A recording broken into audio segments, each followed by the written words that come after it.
அதாவது தான் திருடி பிறனை நம்பா அப்படின்னு ஒரு பழமொழி இருக்குல்ல, அதால திமுகவின் கூடாரம் இன்றைக்கு காலியாகி இருக்கிறது. அதோடு மட்டுமில்லாமல் வெகு மக்கள் மத்தியில் திமுக அரசு மீது, அந்த ஆட்சி அதிகாரத்தின் மீது ஒரு அவல நம்பிக்கை ஏற்பட்டிருக்கு என்பதை இவர்கள் உணர்கிறார்கள். அப்போ ஐயா சொன்ன மாதிரி 800 கோடி மாதத்திற்கு வருடத்திற்கு சம்பாதிக்கிற விஜய் ஏன் இந்த தொழிலுக்கு வராரு?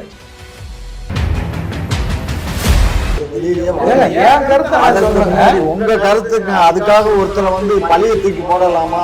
அவர் 800 கோடியை விட்டுட்டு ஒரு அரசியல் கட்சி ஆரம்பிச்சு நீங்களா 30,000 கோடி எல்லாம் வருது இல்ல, அதை பார்த்தா அவருக்கு ஒரு ஆசை வரும்ல. பாருங்க 30,000 கோடி நாங்க என்ன போற போக்குல நீங்க எங்களை என்ன அள்ளி தெளிக்கிறீங்க? ஏன் சார் நம்ம இவ்வளவு பயம் தேவையா? விஜய் அவர்கள் இன்னும் மாநாடே அறிவிக்கல, அதுக்குள்ள இவ்வளவு பயம் தேவையா? பாருங்க, யார் நாங்க பயப்படுறோம் நாங்க சொன்னோமா? பயம் இல்லாம தான் தாமோ அன்பரசன் பேசுறாரா? அண்ணே, ஏதோ ஒரு சில நேரங்களில் ஒருத்தர் பேசுறாங்கிறத மாத்திரம் வச்சுக்கிட்டு ஒட்டுமொத்த கட்சியும் நீங்க கட்டுப்படுத்தக்கூடாது, புரிஞ்சுக்கோங்க. எங்க தலைமை சொன்னா தான் அது உறுதியானது. அதிகப்படியான ஆட்கள் விஜயுடைய ரசிகர்கள் தான் அதிகமா இருக்காங்க. ஸோ அதே மாதிரி அனைத்து இந்திய அண்ணா திராவிட முன்னேற்ற கழகம் இருக்கக்கூடிய முதலமைச்சர் அமெரிக்கா போனார், அங்க இதை பத்தி தான் ஆய்வு பண்ணீங்களா? ஆமா, நல்ல வேலை ஐயா நல்ல உதாரணத்தை திமுகவும் புளிய மரமும் ஒண்ணு சார். ஆமா சார், அதனாலதான் ஆமா விசிகா கூட வளர விடாம அங்க போகாத இங்க போகாத கல்வி வைக்காத எங்க பேசுறீங்க விசிகாவுக்கு போறாரு பாருங்க. இல்ல உதாரணத்தை சொல்றேன், எதுவுமே வளராதுங்க. ஆமா. குக்கு செய்தி நேயர்களுக்கு வணக்கம். இன்றைய சிறப்பு விவாத நிகழ்ச்சிக்காக நம்முடன் இணைந்திருப்பவர் புரட்சி தமிழன் கட்சியின் தலைவர் வழக்கறிஞர் ஏர்போர்ட் மூர்த்தி அவர்கள் மற்றும் முனைவர் திமுகவின் ஆதரவாளர் காமாட்சி நாயுடு அவர்கள். வணக்கம் சார். வணக்கம் சார். வணக்கம். ஏர்போர்ட் மூர்த்தி சார், விஜயோட படம் 2 நாளுக்கு தாங்காது, கட்சி ஆரம்பிச்சா 6 மாசம் தாண்டாது அப்படின்னு சொல்லிட்டு தாமோ அன்பரசன் அவர்கள் சொல்லியிருக்காங்க. விஜயோட மதிப்பும் நிலவரமும் உண்மையானும் அப்படிதான் இருக்கா? இல்லை, பொதுவாக கண்ணாமண்ணு பேசுறது தாமு அன்பரசன் பல சர்ச்சையான பேச்சுக்களை பேசியிருக்கார். இப்போ இதே விஜய் திமுக சட்டமன்றத்தில் நிறைவேற்றிய நீட் தீர்மானத்துக்கு நான் ஆதரிக்கிறேன்னு சொன்ன போது இனிச்சதில்லை இவங்களுக்கெல்லாம். அப்போ இன்றைக்கி தானே செஞ்சது. அதால் நம்ம அன்பரசு அவர்கள் பேசுகிற பேச்செல்லாம் ஒரு பெரிய பேச்சா எடுத்துக்கலாம். நம்ம தான் என்ன முக்கிய அமைச்சர் இருக்கட்டும், எல்லா அமைச்சருக்கும் தான் பதவி இருக்கு. இப்போ ஏற்கனவே ஒரு அமைச்சர் கொடுத்தா ஆம்பளை பிள்ளை பிறந்தா பாவம் செஞ்ச பாவம், பொம்பளை பிள்ளை பிறந்தா புண்ணியன்னு சொல்லியிருக்காரு. அதெல்லாம் ஒரு பேச்சா எடுத்துக்க முடியுமா சார்? அமைச்சர்னா அப்படின்னா பெரிய அறிவாளியாக தான் இருக்குன்னு என்ன இருக்குதா? ஆளுன்னு ஒருத்தர் இருந்தால் போதாதா? அதான் அமைச்சர் தான். திமுகவினர் பயப்பட வேண்டாம் சொல்றாரு, என்ன செய்தி சொல்ல வர்றாரு? அதாவது தான் திருடி பிறனை நம்பா அப்படின்னு ஒரு பழமொழி இருக்குல்ல, அதால திமுகவின் கூடாரம் இன்றைக்கு காலியாகி இருக்கிறது. அதோடு மட்டுமில்லாமல் வெகு மக்கள் மத்தியில் திமுக அரசு மீது, அந்த ஆட்சி அதிகாரத்தின் மீது ஒரு அவல நம்பிக்கை ஏற்பட்டிருக்கு என்பதை இவர்கள் உணர்கிறார்கள். அட்லீஸ்ட் அந்த அவல நம்பிக்கை ஏற்பட்டிருக்குன்னு ஒரு 3 வருஷம் கழிச்சு உணர்ந்து அதை 2 வருஷத்துல தீப்போம் அப்படிலாம் இல்லை. அதாவது இரும்பு பிடிச்ச கையும் சிறங்கு பிடிச்ச கையும் சும்மா இருக்காதுன்ற மாதிரி இவர்கள் கை எதையோ ஒன்று செய்து பழக்கப்பட்டதில்லை. அதை நிறுத்திக்க மாட்டுறாங்க. இவங்க நிறுத்தினாங்கன்னா இந்த 2 ஆண்டுகளில் அரசின் மீது இருக்கிற பார்வை கொஞ்சம் மாறுவதற்கான வாய்ப்பு இருக்கு. அதை நாம இவங்ககிட்ட எதிர்பார்க்க முடியாது. அதால தாங்கள் நாளுக்கு நாள் பலவீனமாகி கொண்டே போகிறோம் என்பதை உணர்ந்த இந்த திமுக காரர்கள் எவன் நின்னாலும் எதிராக நிற்கிறது, எதிராக பேசுறது, அந்த மாதிரி வேலையை செய்கிறாங்க. அதோட வெளிப்பாடு தான் தாமோ அன்பரசன் அவருடைய பேச்சுமா நான் பார்க்குறேன். சார், உங்க மீது மக்கள் அதிருப்தியில் இருப்பதனால தான் நீங்க விஜய் மீது பாயிரன்னு சொல்லிட்டு சார் சொல்றாரு. உண்மையாலுமே மக்கள் உங்க மீது ரொம்ப மக்களுக்கு சேவை செய்யத்தான் வர்றேன்னு சொல்றாரு. வரட்டும். அவர் ஒரு பெரிய நடிகர், உச்சபட்ச நடிகர். அவர் ஒரு திரைப்படத்தில் நடிக்கிறதுக்கு 200 கோடி வாங்கக்கூடியவர். ஒரு ஆண்டுக்கு 4 படம் நடித்தா கூட 800 கோடி ஆயிடுச்சு.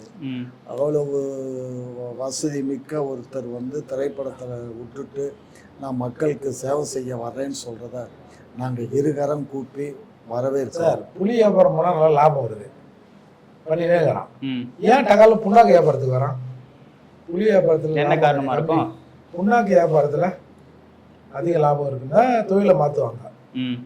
அப்போ ஐயா சொல்ற மாதிரி 800 கோடி மாதத்திற்கு வருடத்திற்கு சம்பாதிக்கிற விஜய் ஏன் இந்த தொழிலுக்கு வராரு? நல்லது செய்யறதுக்கு இல்லையே 800 கோடி நான் ஏற்கனவே சம்பாரிச்சுன்னு இருக்கிறேன். ம். அப்போ அதை விட அதிகம் இதுல இருக்குது. இது தவறுங்க. இது வந்து மிகப்பெரிய தவறு. இவர் என்ன சொல்றாரு, அதாவது இப்ப இருக்கக்கூடிய திரைப்படத்துல வருஷத்துக்கு 800 கோடி வருதுன்னா 8000 கோடி சம்பாதிக்கலாம் அப்படிங்கிற நோக்கத்துல இவர் பேசுறாரு. 30,000 கோடி ஆடியோலாம் வந்தது இல்ல. இங்க பாருங்க, இதெல்லாம் வந்து ஒரு விஜய் அவர்களை பற்றி அவர் ஒரு கட்சி ஆரம்பிச்சு மாநாடு போட்டு இன்னும் முறைப்படி இன்னும் அவர் வெளியிலேயே என் கருத்தை நான் சொல்றேங்க. உங்க கருத்துக்கு அதுக்காக ஒருத்தரை வந்து பழிய தூக்கி போடலாமா? அவர் 800 கோடியை விட்டுட்டு ஒரு அரசியல் கட்சி ஆரம்பிச்சு நீங்க 30,000 கோடி எல்லாம் வருது இல்ல, அதை பார்த்தா அவருக்கு ஒரு ஆசை வரும்ல. பாருங்க 30,000 கோடி நாங்க என்ன போற போக்குல நீங்க எங்களை மேல அள்ளி தெளிக்கிறீங்க. இந்த ஆமா சார், நீங்க விஜய் வரவேற்கிறீங்கன்னு சொல்றீங்க, ஆனா எல்லா கட்சிகிட்டையும் கேட்கிற மாதிரி இவங்க கிட்ட மட்டும் ஸ்பெஷலா 21 கேள்விகள் கேக்குறீங்களே ஏன்? கண்ணே, எல்லா கட்சியிலையும் கேட்கறதா? எந்த 21 கேள்வி கேக்குறீங்களே? 21 கேள்வி இல்லையா, நிறைய கேள்வி கேட்பாங்கயா. நாங்கெல்லாம் எல்லா கட்சிகிட்டையும் 21 கேள்வி கேட்டிருக்கீங்களா? 21 இல்ல, கூடவே வரும். எனக்கெல்லாம் 34 கேள்வி கேட்டாங்க. டீனர்ல மாநாடு போட்டேன், பீச்ல மாநாடு போடும் போதெல்லாம் இவ்வளவு கேள்வி கேட்பாங்க. அதுக்கெல்லாம் நம்ம வந்து விளக்கம் கொடுக்கணும். அதுக்கு தேவையானதெல்லாம் தயார் பண்ணி வைக்கிறோம் அப்படின்னு சொல்லணும். அதே மாதிரி தயார் பண்ணி வைக்கணும். சரியா? இதுதான் இந்த கேள்வி. என்னன்னா இவ்வளவு கூட்டம் வருதுன்னு சொல்றீங்க, நாளைக்கு திடீர்னு ஒரு ஃபயர் ஏற்பட்டா என்ன செய்யணும்? அப்ப ஃபயர் சர்வீஸ்க்கு ஒரு 10 வண்டி 20 வண்டிக்கு வந்து பணத்தை கட்டி ஃபயர் சர்வீஸ் அனுப்போம், அதெல்லாம் ஊதி காட்டணும். சரியா? இந்த மாதிரி பண்ணணும். மெடிக்கல் இதுக்கு வந்து ஆம்புலன்ஸை கொண்டு வந்து நிப்பாட்டணும், அதுல டாக்டர்ஸை கொண்டு வந்து நிப்பாட்டணும். இது போன்ற சில இதுதான் கேள்வினா நீங்க என்னமோ பெருசா எல்லாம் ஒண்ணும் இல்ல. இவ்வளவு ஒரு 10 லட்சம் மக்கள் தரலுவாக தான் அவங்க சொல்லியிருக்காங்க. அப்ப என்ன வசதிகள் பண்றீங்கன்னு கேட்கணுமா கேட்க வேண்டாமா? அதுதான் அது, வேற ஒண்ணும் இல்லை. நீங்க நினைக்கிற மாதிரி அதை நடத்த விடாம பண்றோம்னு சொல்றதே இந்த பத்திரிகையாளர்கள் பண்ண மிகப்பெரிய தவறு. அவங்களுக்கு இடம் கிடைக்கல, சூட்டபிள் பிளேஸ் கிடைக்காம அங்க இங்கன்னு அலைஞ்சு கடைசியில விக்கிரவாண்டியை தேர்ந்தெடுத்திருக்காங்க. இப்ப விக்கிரவாண்டியில பண்றோம்னாங்க. அவங்க லெட்டர் கொடுத்தாங்க, அந்த லெட்டருக்கு நாங்க பதில் லெட்டர் கொடுத்தோம். அவங்க அது எங்களுக்கு பதில் கொடுத்துட்டாங்க, ஓகே ஆயிடுச்சு. இப்ப அவர் கட்சிக்கும் ரெஜிஸ்டர் ஆயிடுச்சு, எல்லாமே கூடி வருது. அரசியல் கட்சி ஆரம்பிக்கிறாரு. நல்லது, நல்லா வரட்டும். திமுகவுக்கு அழைப்பு கொடுத்தாங்களா? திமுகவுக்கு அழைப்பு கொடுத்தாங்களா? ஏங்கண்ணே, அவர் இப்பதான் அறிமுக கூட்டமே நடத்துறாரு. இந்த அறிமுக கூட்டத்துல எங்களுக்கு எதுக்கு அழைப்பு கொடுத்தா போவீங்களா? கண்டிப்பா போவோம், கண்டிப்பா போவோம். ஏன் நான் மாநாடு நடத்தும் போது முதலமைச்சருக்கு அழைப்பு கொடுத்தேன். முதலமைச்சர் வர்றதுக்கு இயலாத காரணத்தினால எனக்கு அங்க இருந்து ஒரு வாழ்த்து மடல் அனுப்பிச்சிருந்தாரு.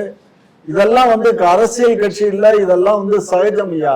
இதெல்லாம் ஒருத்தர் பாராட்டுறது வைக்கிறது இதெல்லாம் பெருமைப்பட வேண்டிய ஒரு விஜய் தரப்புல இருந்து அந்த மாதிரி சொல்லலையே. விஜய் தரப்புல இருந்து அப்படி சொல்லல இப்படி சொல்லல வீணுன்னு எங்களுக்கும் விஜய்க்கு வந்து ஒரு போராட்டத்தை உண்டு பண்றது இந்த பத்திரிகையாளர் உங்களை போன்ற ஊடகவியாளர்கள் தான் இந்த மாதிரி தவற பண்றீங்க. எங்களுக்கும் விஜய்க்கும் நல்ல உறவு இருக்கு. அவருக்கும் எங்களுக்கும் உள்ள உறவை உங்களை போன்றவர்களால் எங்களை பிரித்து விட நல்ல உறவுன்னா அப்ப இவங்க சொல்லிதான் அவர் நடத்துறாரா? இதெல்லாம் வந்து நல்ல உறவுன்னு சொன்ன உடனே அவர் எங்களை சொல்லி எங்கள்கிட்ட ஆலோசனை கேட்கிற அளவுக்கு அவர் வந்து அவ்வளவு ஒன்றும் சாதாரணமான ஆள் இல்ல. அவரு ஒரு உச்சபட்ச பாத்தீங்கன்னா திமுக ஐடி விங் தான் விஜய் தாக்கி பேசுறாங்க. கண்ணன், இதெல்லாம் இன்ஸ்ட்ரக்ஷன் இல்லாம பேசுவாங்க. தம்பி, ஒரு விஷயம் புரிஞ்சுக்கோ. யார் ஒருத்தர் வந்து ஆளுங்கட்சிக்கு எதிராக ஒரு அரசியல் கட்சி ஆரம்பிக்கும் போது சாதாரண விமர்சனங்கள் வர்றது தவறு இல்லை.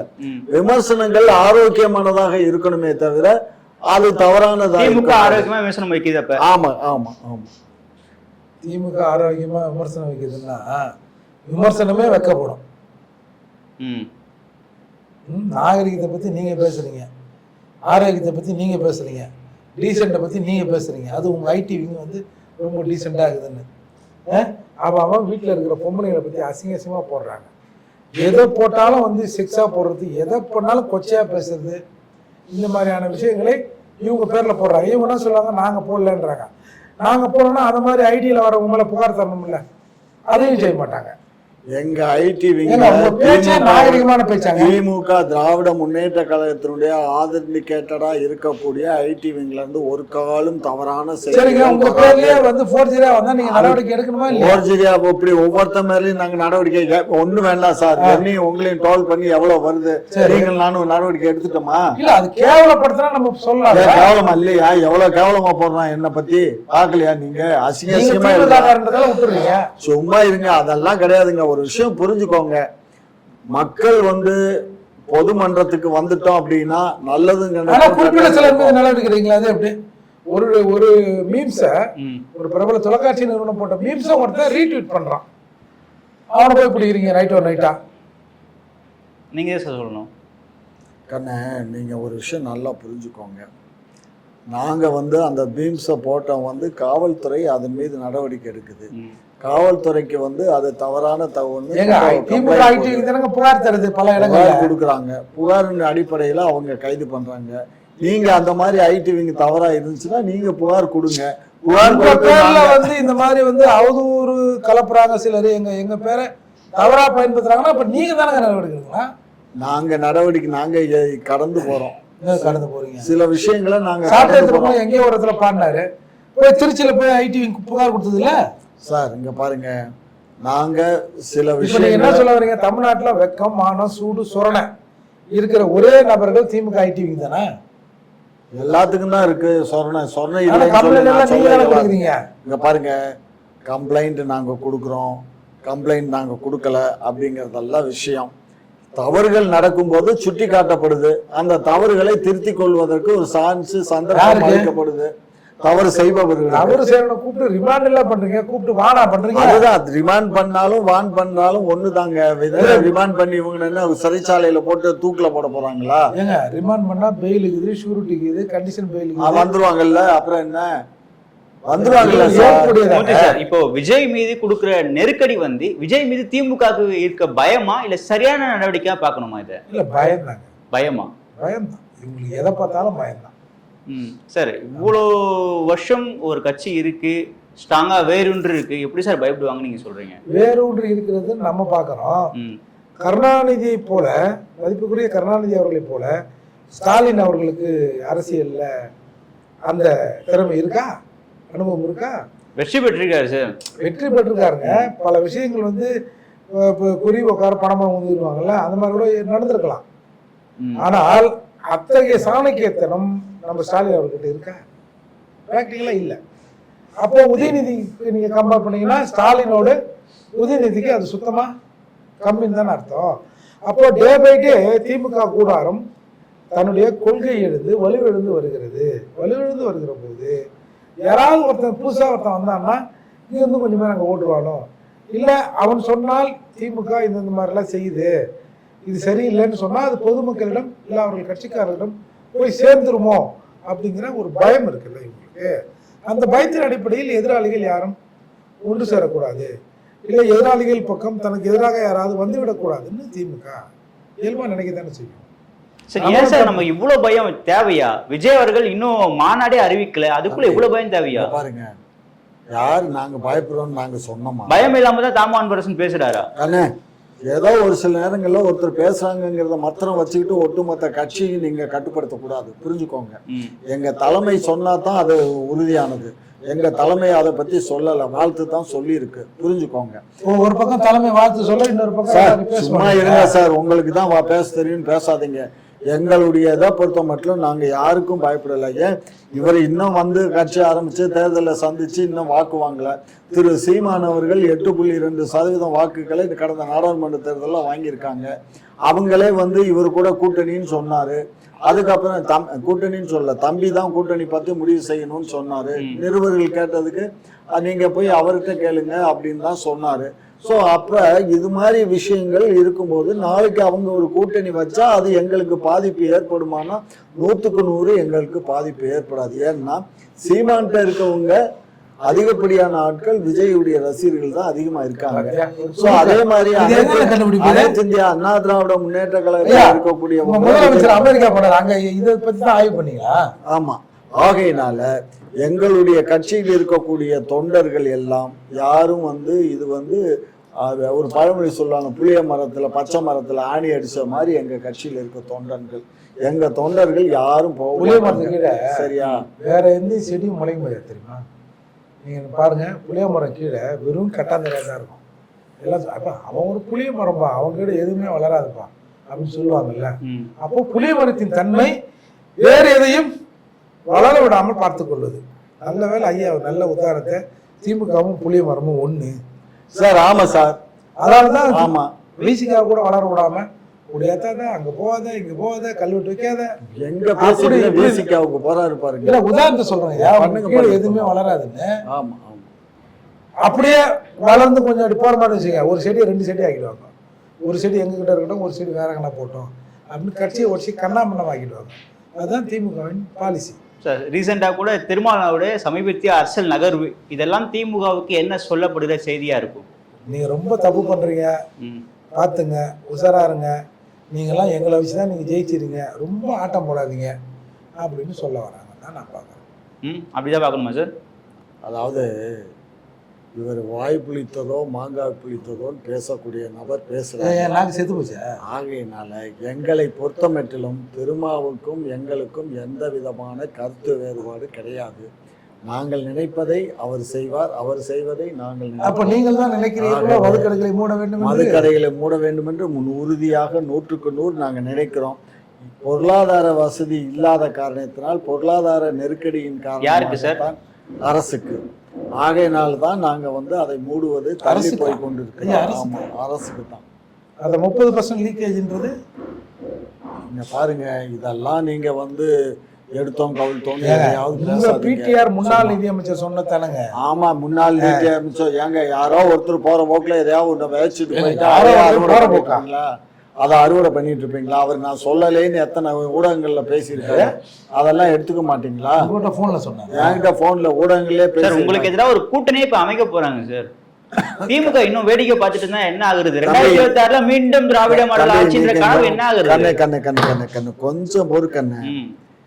2026 திராவிட மாடல் ஆட்சி மீண்டும் மலரும். உங்களுக்கு எந்த விதமான சந்தேகம் வேண்டாம். அப்படி உங்களுடைய சந்தேகத்துக்கு நான் ஒரு விளக்கம் தருகிறேன். அப்படி ஒரு கால் நாங்கள் தேர்தலிலே தோல்வியுற்றால் அதை பற்றியும் நாங்கள் வருத்தப்பட போவதில்லை. ஏனென்று சொன்னால் அடுத்த வெற்றியை நோக்கி நாங்கள் தயார் செய்வதற்கு முயற்சிப்போமே தவிர தோல்வியை கண்டு தோல்ந்து விட மாட்டோம். 10 ஆண்டு ஏற்கனவே 13 ஆண்டுகள் ஆட்சியில் இல்லை, 13 ஆண்டுகள் ஆட்சியில் இல்லை, 10 ஆண்டுகள் ஆட்சியில் இல்லை, மீண்டும் நாங்கள் ஆட்சிக்கு வந்திருக்கிறோம். அதனால கருணாநிதி ஒரு சாணக்கியத்தனம் விட்டிருந்த ஒரு தலைவர் திமுகவின் தலைவராக இருந்தார். நீங்க கலைஞர் 8 அடி பாய்ந்தா இன்னைக்கு ஸ்டாலின் அவர்கள் 16 அடி பாயிறாரு. அவர் எல்லாத்துலயுமே தான் செயல்பாடுகள் அந்த மாதிரி இருக்கு. ஏன்னா அரசு செயல்பாடுகளை உங்களுக்கு மேல இருந்த மாதிரியா பாக்குறீங்க.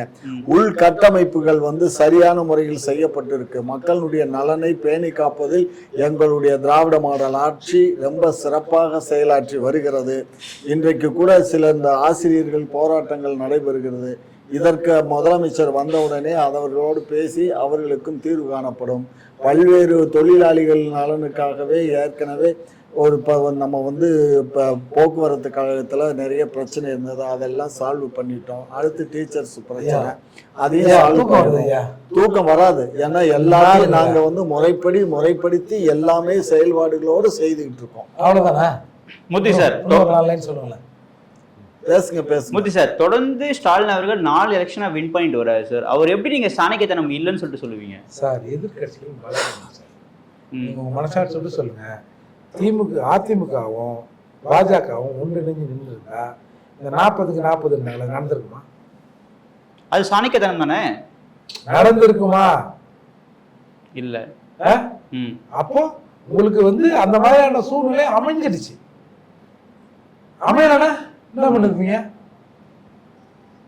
அப்போ எதிர்கட்சிகள் தங்களுக்குள் பிளவுற்று இருப்பது உங்களுக்கு ஒரு சாதகமான சூழ்நிலை. நீங்க ஒன்னா சொல்லுங்க, எப்பா என் ஜாதகம் நல்லாகுது, எனக்கு நேரம் நல்லாகுதுன்னு சொல்லுங்க. இது எங்களோட திறமைன்னு நீங்க சொல்லாதீங்க.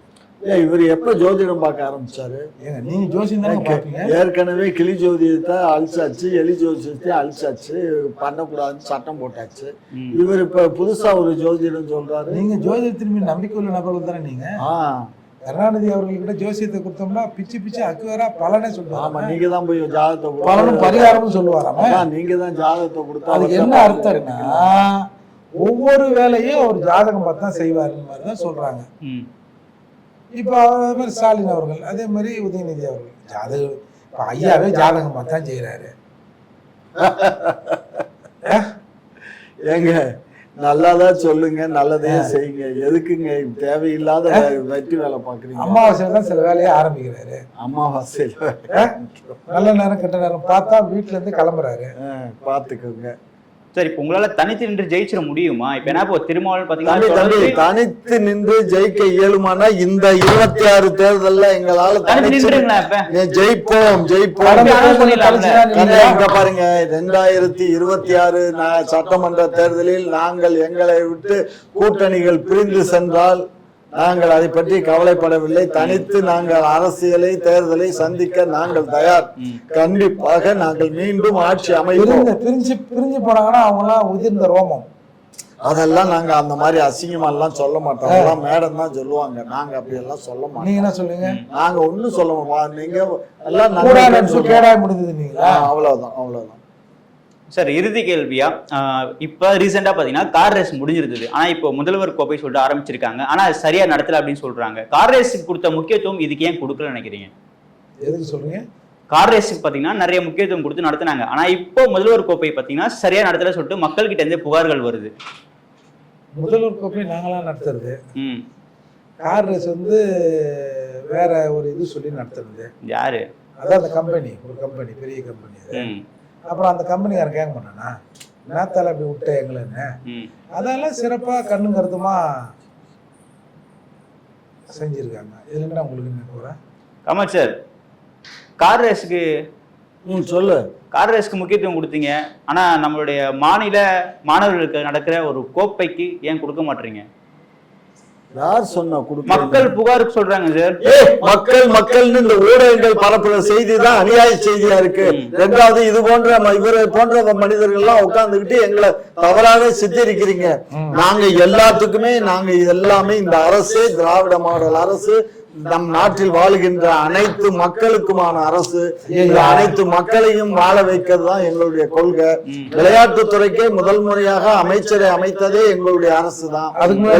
அதுக்கு முன்னாடி எல்லாம் விளையாட்டுத்துறைக்குன்னு ஒரு அமைச்சர் கிடையாது. தனி அமைச்சகம் அவர் தான் பண்ணிட்டு இருக்காரு. அதனால எங்களுடைய அரசு கண்டிப்பா எந்த தொலையும் எந்த விளையாட்டையும் நாங்கள் புறக்கணிக்க மாட்டோம். நல்லா விளையாட வரும். அது அவர்கிட்ட கேளுங்க. மீண்டும் சந்திப்போம். உங்களுடைய பல்வேறு கருத்துக்களுக்கு மிக்க நன்றி சார்.